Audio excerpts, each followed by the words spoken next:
Olá amigos do Espanhol Fácil.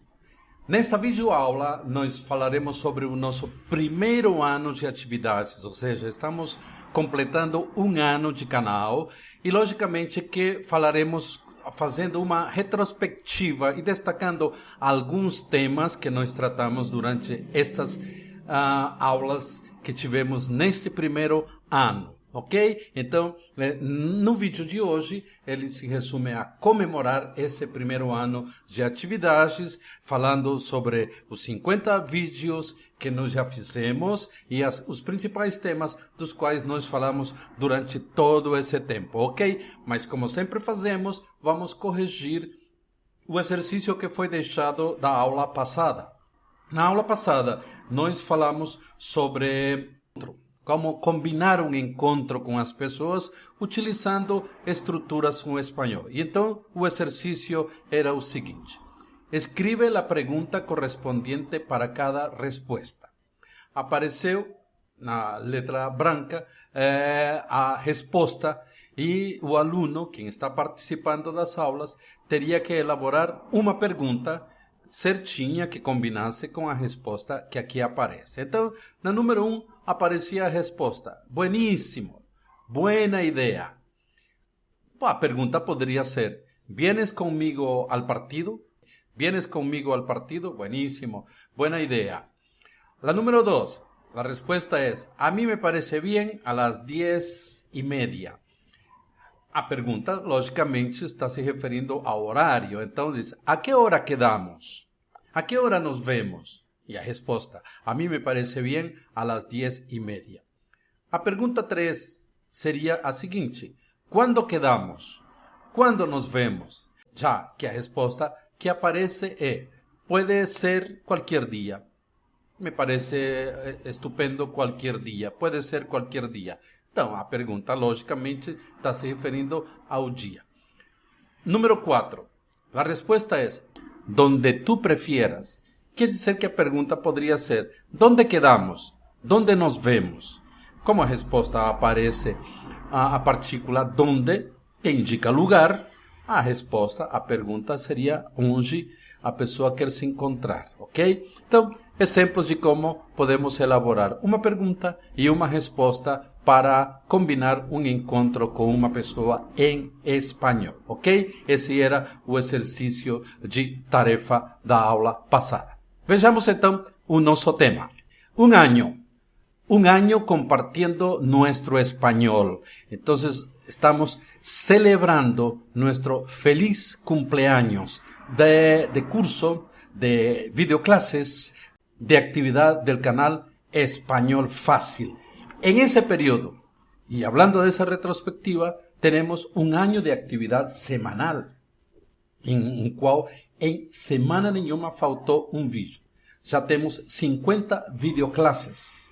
Estou falando do curso do qual estou gravando hoje, porque também temos outros cursos que foram oferecidos, 20 aulas de como pronunciar em espanhol, por exemplo, e 7 aulas de aprender com audições, que é separado do curso do qual estou falando no vídeo de hoje. Até o momento dessa gravação, de gravar este programa, este vídeo, nós temos mais de 2.700 inscritos. Isso não sei se isso representa muito, se isso é pouco. Eu sei que tem canais aí que tem milhares e milhares e milhares e milhares de inscritos, mas tudo bem.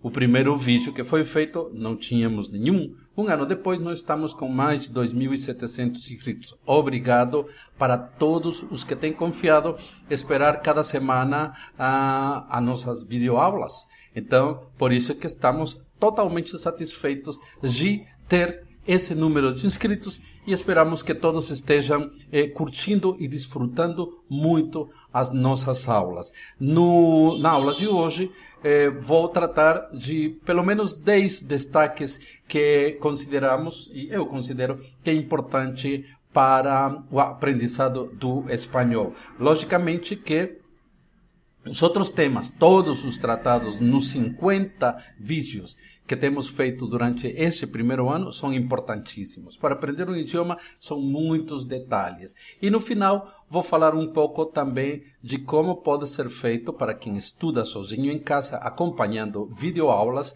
no YouTube, possa ter um benefício maior. Como é que eu posso estudar espanhol sozinho, utilizando as videoaulas do curso, do canal, ou de qualquer curso, ou de qualquer canal que você acompanhar no YouTube. Então, será um pouco isso, o destaque do conteúdo durante estas primeiros 50 videoaulas. Digo primeiro porque nós vamos continuar, não sei quando que nós vamos parar, mas estamos comemorando as 50 videoaulas. Com a de hoje seriam 51, mas tudo bem, vamos lá.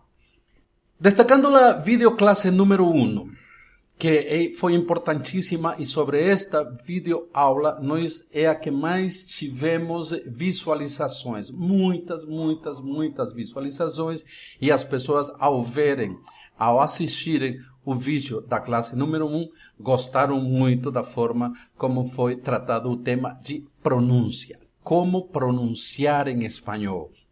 Há muitas dúvidas, muitas vezes o brasileiro sabe que é muito parecido com o português, e isto induz a erros na hora de pronunciar, na hora de falar, na hora de estruturar alguma coisa já na língua espanhola, mas fazê-lo corretamente é a questão. Então, nessa primeira videoaula, nós vimos pronúncias como do J, em jamás, jovem, ou do G com a letra E e com a letra I, como em gerente e em página. Aprendemos que estas duas letras e estas duas formas têm um som gutural. Jamás, jovem, gerente, página.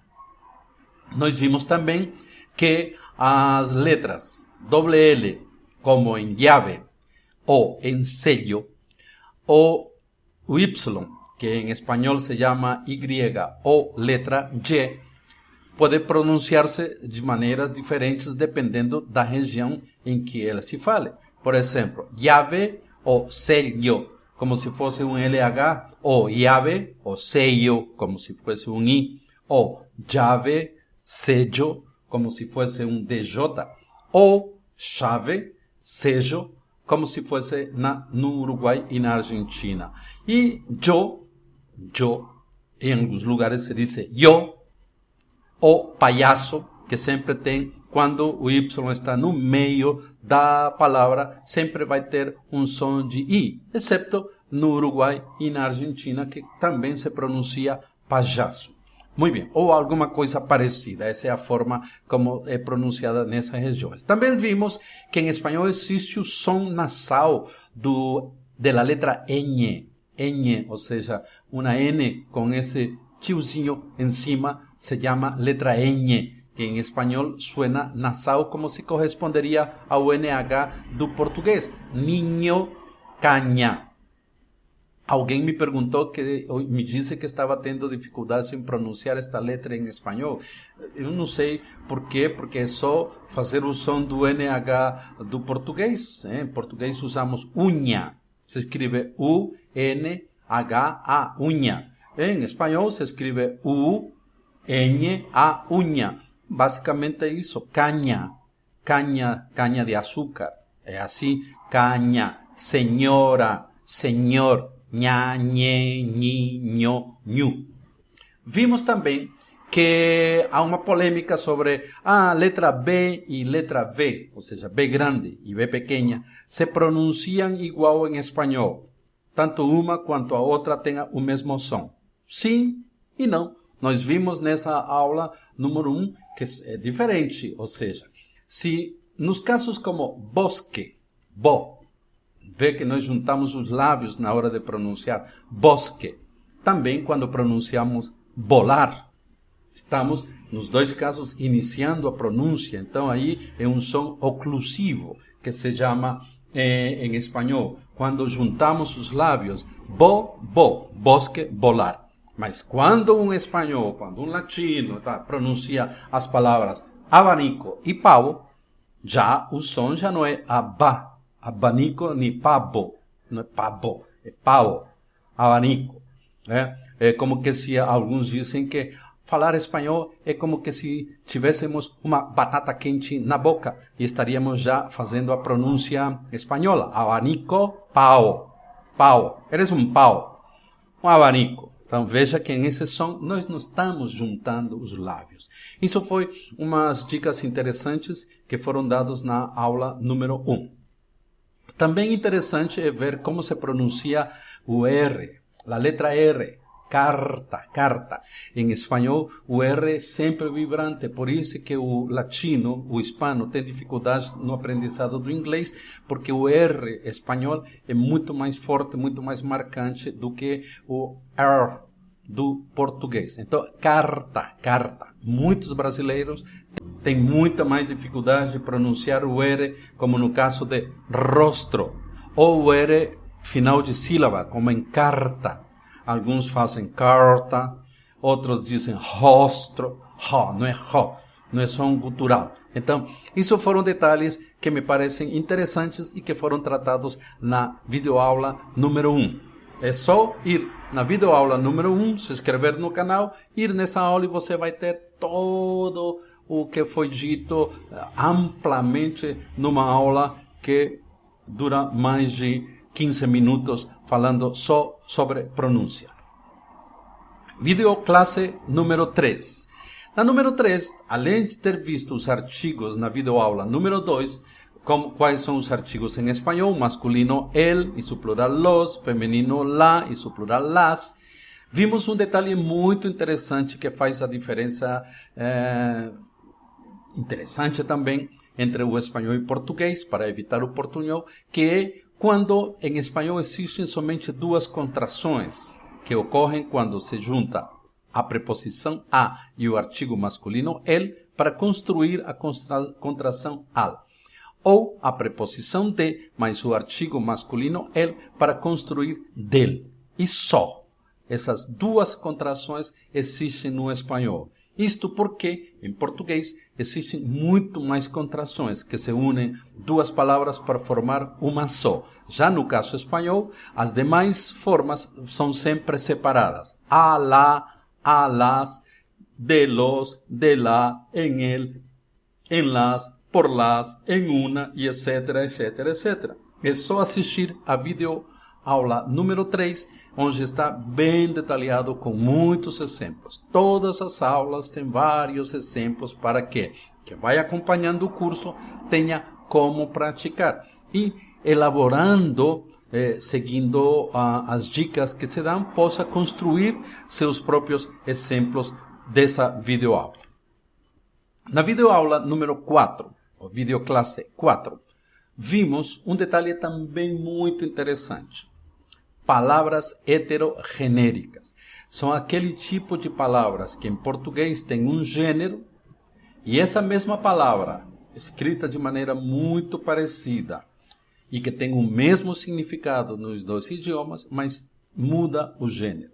Masculinas em espanhol, femininas em português, ou vice-versa. Femininas em espanhol, masculinas em português. Isto cria grandes problemas porque a pessoa acha que está falando o espanhol e está cometendo um erro de colocar o artigo, o gênero equivocado, errado na palavra. Aí colocamos exemplos como el viaje, el puente, el color, el origen, el dolor, el humo o el garaje, que em espanhol são palavras masculinas. Estas mesmas palavras em português são femininas. Vejamos exemplos.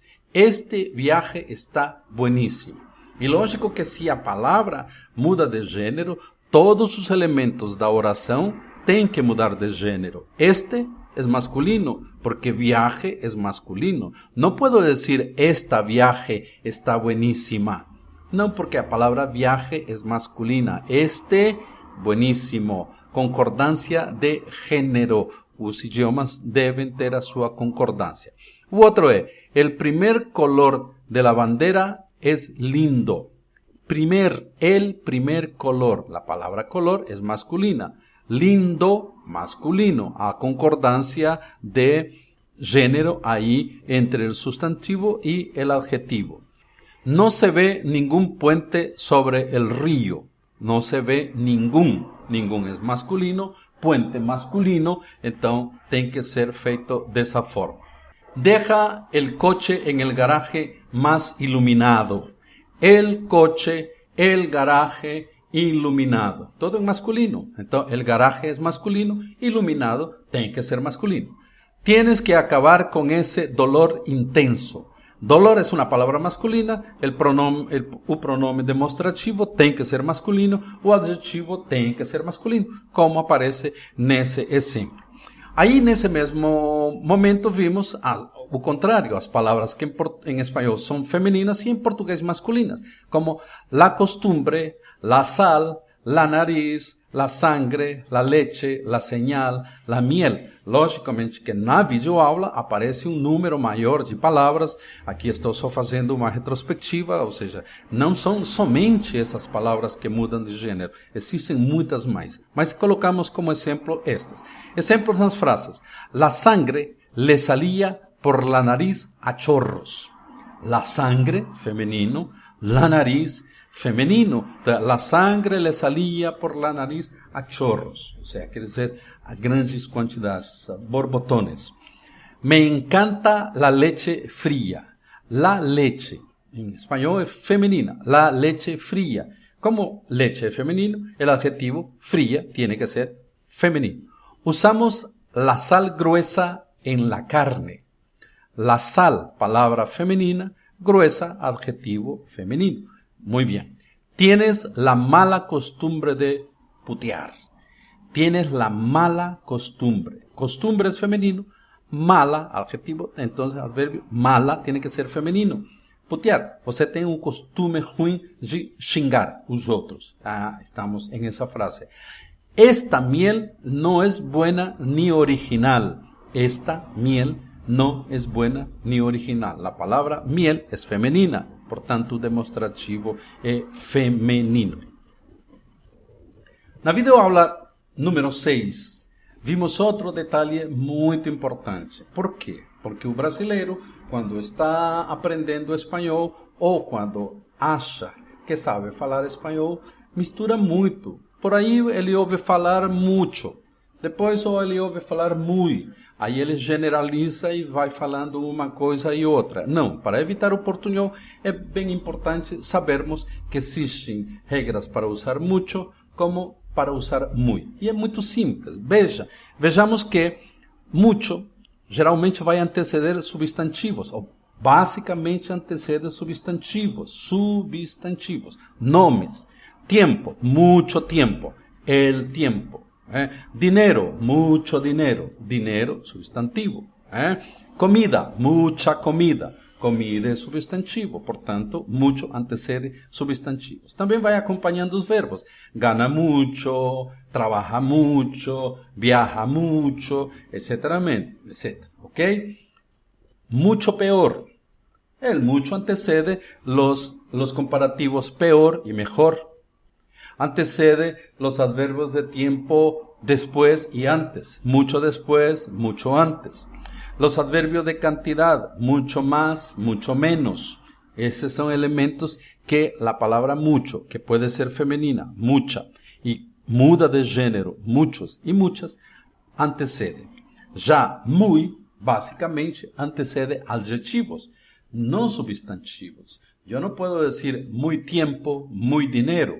Dinero, tiempo son substantivos, mas sí puedo decir muy grande, muy pequeño, muy claro, muy oscuro, muy inteligente y cosas así que son adjetivos. Y el muy también antecede adverbios, todo tipo de adverbios, como de lugar, cerca, lejos, como adverbio de modo, bien, mal, o como substantivos con valor de adjetivo, como muy burro, que burro allí está equivalendo a torpe. Então, essa foi uma videoaula muito interessante que quem está interessado em saber e falar corretamente espanhol não pode deixar de ver. Na videoaula número 8, outro elemento também que pode evitar que se fale portunhol, que são os chamados apócopes.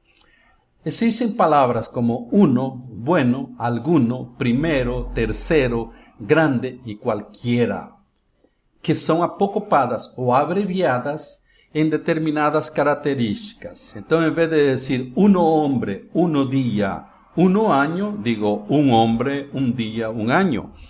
Em vez de dizer bueno amigo, digo buen amigo. E assim sucessivamente. Aqui temos exemplos como buen, algum, primer, tercer, gran e qualquer. E aqui temos frases como nos vemos um dia de estos e não um dia de estos.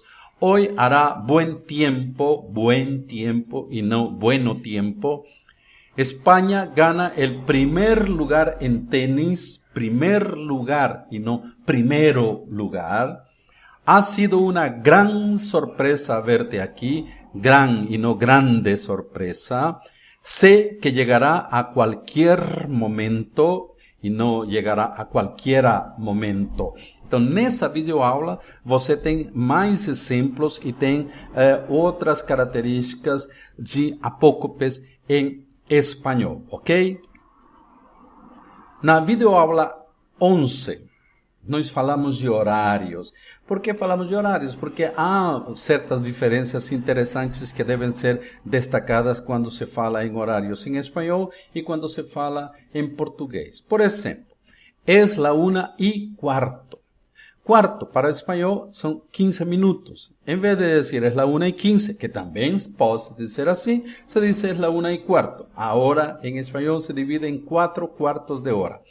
Es la 1:15. Quando nós estamos dando um horário que faltam certos minutos para o próximo horário, para a próxima hora, decimos menos. Entre a hora e a meia hora usamos y. 10:05, 10:20, 10:25, 10:30. Passou desse horário 11 menos 35, menos 30, menos 20, menos 25, menos un cuarto, menos 10 y etc. Son las 10:30 de la noche. Son las 10:30 de la mañana. ¿Por qué? No es usual en español, pelo menos o que eu sei usar, são las 20 horas ou 20. As pessoas conversando nunca dizem, nesse momento são 22 horas. Não, dizemos que são 10 horas, 10 de la noche, para diferenciá-lo de 10 de la mañana. O horário de 24 horas se utiliza na linguagem escrita. Por exemplo, abierto de 15 a 17. Porque é mais econômico e menos espaço do que dizer abierto de las 3 a las 5 de la tarde. Aqui está indicando que esse horário é vespertino. Outra forma também bastante usual na América Latina é usar os sistemas de PM, AM. Passado meridiano, antes meridiano. São as 3 PM. Essas são formas. Nessa videoaula você viu ou pode ver destacado e ampliado isso dos horários. Videoaula número 16. Outro detalhe interessantíssimo que faz uma grande diferença entre o espanhol e o português. O uso da perífrasis ir mais infinitivo, onde se usa ir a mais o infinitivo, claro. Então nós usamos ir a e o verbo no infinitivo. Já no português não usa a preposição a, usa só ir e o infinitivo. Vejamos os exemplos. Hoy voy a trabajar menos. Voy a trabajar. Errado dizer voy trabajar. Está faltando alguma coisa. Está faltando a preposição a. Então, eu não estarei falando o espanhol correto se digo voy trabajar. Tenho que dizer voy a trabajar menos. No te vamos a permitir eso. Vamos a permitir.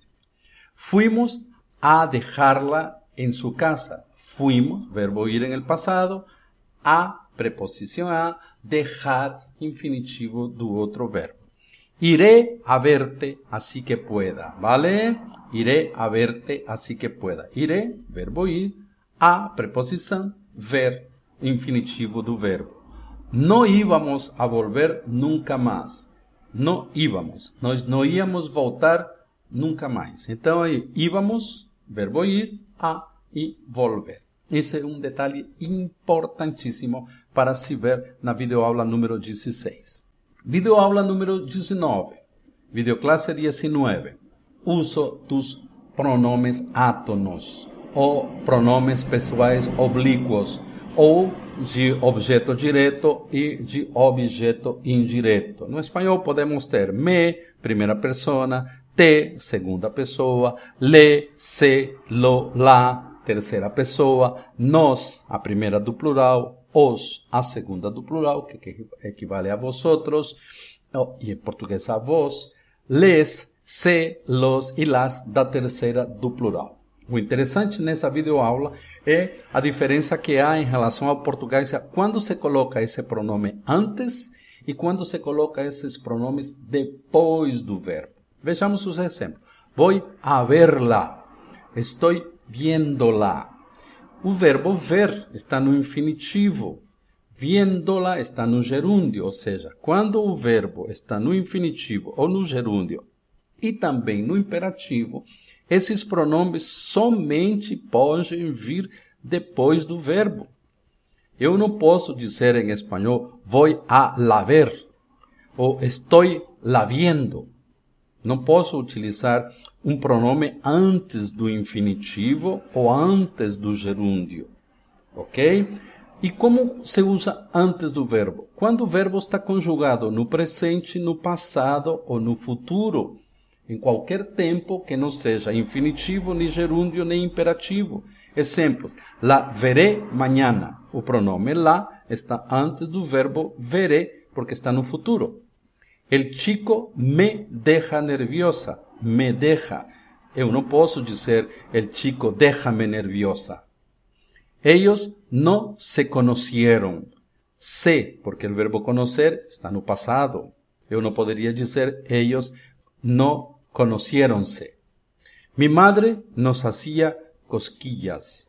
Mi madre nos hacía. Hacía está no pretérito imperfeito do indicativo. O pronome somente pode vir antes do verbo. E nunca mi madre hacía-nos cosquillas. Minha mãe nos fazia cócegas. Então, essas foram as regras que se passaram nessa aula, videoaula número 19. Na videoaula número 27, se ensinou como usar no espanhol o verbo gustar. Gostar, português, gustar em espanhol, mas tem usos totalmente diferentes. Aí nós falamos que em espanhol se usa exatamente como em português se usaria o verbo agradar e não o verbo gostar. Em espanhol, a estrutura é pronome, me, te, le, nos, os, les. O verbo gustar no singular gusta ou no plural gustan, e falando da ação ou de um substantivo no singular ou no plural, e que nunca se usa a preposição de em espanhol. Então eu posso formular a frase me gusta, uso o pronome da primeira pessoa, gusta, o verbo em singular, e a ação cantar. Me gusta cantar. Como temos aqui no exemplo na cor azul embaixo. Me gusta cantar.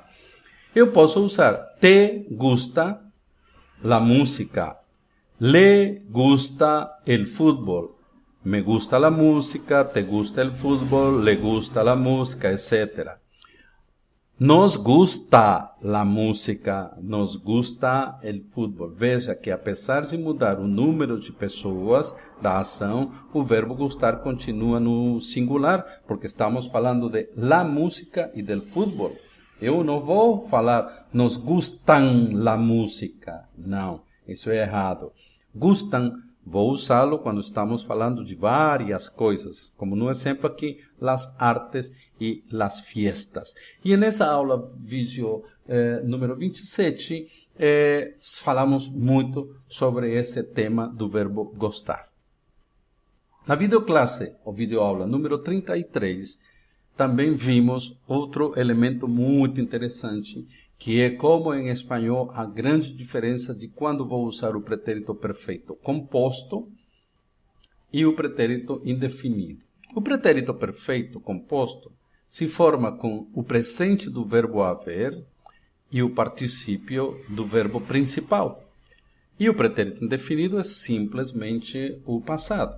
Vá nessa aula número 33 e você verá toda a explicação. Aqui não está todo detalhado, porque estamos só fazendo referência à importância que se tem de aprender direitinho como se usa em espanhol estes elementos de tempo. E aprendemos que existem marcadores temporais, ou seja, palavras ou expressões que nos indicam qual tempo eu devo usar corretamente no espanhol. Vejamos as frases para você ter melhor ideia sobre isso. Hoy me he levantado temprano. Hoy é um marcador temporal. He levantado é o pretérito perfeito do verbo levantar-se. Me he levantado. Ayer me levanté. Quando uso um marcador temporal de ontem, hoje, me he levantado. Ontem, me levantei. O verbo já vai para o indefinido. Esta semana não has ido al banco. La semana pasada fuiste várias vezes. Veja, esta semana não has ido, tú no has ido. La semana pasada tú fuiste várias vezes. Este mes hemos estado en tu casa. Este mes hemos estado. Compuesto. El mes pasado estuvimos en tu casa. Pretérito perfeito simple o indefinido. Nunca han visto esto. E vieron esto em 2010. Então, nessa videoaula foi destacada essa diferença importantíssima. Tudo bem, como eu falei antes, todos os outros elementos da língua espanhola que vimos durante estas 50 videoaulas são importantes. Eu selecionei esses 10 pontos porque me parece que são os que oferecem muito mais dificuldade e que pode provocar que o aluno brasileiro fale portunhol e não espanhol, ok? Então, isso que é o importante. Agora, como que eu posso aproveitar bem as videoaulas para poder praticar eu sozinho em casa? Mas como aprender idiomas sozinho? Primeiro, concentre-se naquilo que é importante, né? Ou seja, faça exercícios. Não adianta só você se sentar na frente do seu computador, assistir a aula, muito interessante, tudo bem, agora sei. É muito simples. E você não fazer nada. Se você quer escrever bem, então pegue as aulas, assista as aulas e repita. Vai escrevendo no seu caderno tudo o que está sendo falado. Ok? Você aprende muito mais quando você faz.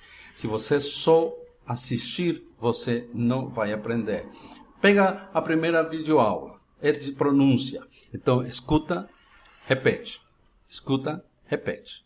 Ok? Então, não fique só ouvindo. Você não vai aprender só de ouvir. Você tem que fazer. Aprendemos muito mais aquilo que fazemos. Então, e concentre-se. Você quer aprender a falar bem, repita todas as pronúncias que tem em cada videoaula. Você quer aprender a escrever bem? Escreva tudo que você está fazendo, ok? Outra coisa, divirta-se com o aprendizado, né? Quando você está aprendendo um novo idioma, invente coisas para praticar, coloque os nomes das coisas no lugar em que você pode ver sempre. Faça brincadeiras com o idioma, procure músicas para você cantar, assista filmes engraçados em espanhol para você poder estar praticando a sua audição e aprendendo vocabulário novo. Também diz assim, saia da sua zona de conforto. Isso é importante porque eu tenho vontade de aprender, mas eu não quero falar nada enquanto eu não souber direitinho. Se eu não sei perfeitamente e eu não estou certo do que está, eu não vou dizer nada. Não. Você só vai aprender errando, ou seja, escreva. Escreva e procure ser corrigido. Não tenha medo, não se coloque numa defesa enorme. Então, isso estar na zona de conforto quando não nos oferece perigo nenhum de passar vergonha. Arrisque-se, passe vergonha no começo, você vai ir melhorando pouco a pouco. Mas tem que fazer. Para passar vergonha, você tem que fazer. Ouça com atenção. Então, ouça com atenção. Preste atenção em como se diz. como é pronunciado. E você vai repetir. Por isso que a gente coloca muitas frases nas videoaulas e são pronunciadas várias vezes. E no final nós temos um texto que também é pronunciado. Então, ouça com atenção como está sendo pronunciado. Repita várias vezes. Vai repetir. Volta atrás e faça de novo. Ok? Essas são formas também de ir fazendo. E outra, fale sozinho. Escreva você sozinho. Né? Não há nenhum problema em ficar repetindo as coisas. Você sozinho, você vai reafirmando. Faça isso todos os dias. Você não precisa estar estudando longas horas diariamente. Mas se você fizer um programa de meia hora por dia, pelo menos meia hora por dia, você, em pouco tempo, você terá um bom domínio. Mas é aquilo, repetir, ok? Formas de aprender vocabulário ou de aprender verbos, escreva frases. Eu não sei como se diz essa palavra. Agora nós temos a facilidade da internet, tem muitos dicionários excelentes na internet, procurem a palavra. Como se diz aquilo? Você vai nas imagens do Google e você procura, coloca o nome que você aprendeu na procura do Google e você vai ver as imagens daquela coisa. Ou seja, tem várias formas para você aprender, mas você tem que insistir. Por isso que nas nossas videoaulas sempre falamos, repita, escreva, deixamos uma tarefa para que você possa praticar, tentando resolver o seu exercício você sozinho, e na aula posterior a gente corrige. Ok? Muito bem. Então, nossa comemoração tem sido assim, e a partir da próxima semana ou das próximas semanas, não sei se já na próxima semana, teremos algumas novidades nas nossas videoaulas, mas no início do nosso segundo ano, que espero que não seja somente um ano, nem dois, tá? Que seja muito, porque há muitas coisas ainda para se falar sobre o espanhol e que nossos amigos brasileiros possam aprender ou praticar conosco semanalmente, ok? Um forte abraço. Nosso próximo encontro é na semana que vem. Enquanto isso, clique dizendo que você gostou da videoaula, compartilhe com seus colegas, amigos, colegas de espanhol, parentes, vizinhos, etc, etc. E deixe seu comentário. Tudo isso ajuda a incentivar a atividade do canal. Você pode comentar, propor um tema, discordar ou simplesmente mandar um oi. Um forte abraço.